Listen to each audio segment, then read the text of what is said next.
হচ্ছে অক্ষয়নগর শিবপুর অদ্বৈতানন্দ মহাপ্রভুর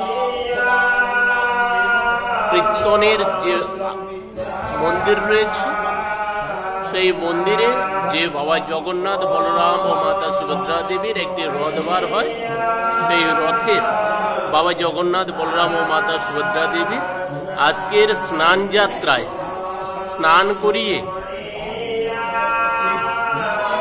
জগন্নাথ, বলরাম ও মাতা সুভদ্রা দেবী এনাদের স্নান করিয়ে সাজানো হয়েছে এবং পুজোর আয়োজন করা হয়েছে স্নান যাত্রা উপলক্ষে। তাই আমরা আজকে ভোর 4টে থেকে স্নানের কাজে ব্রতী হয়ে স্নানের কাজ সমাপ্ত করে আমরা অর্চনার কাজ, পুজো অর্চনার কাজ শুরু করেছি।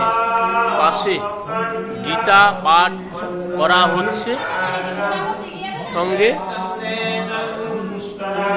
এ হচ্ছে অদ্বৈতানন্দ মহাপ্রভু, যেনার অসীম কৃপা রয়েছে আমরা কম বেশি সবাই জানি। এনার এই আশ্রম থেকে রথ বেরোয়, রথ দ্বিতীয় উপলক্ষে।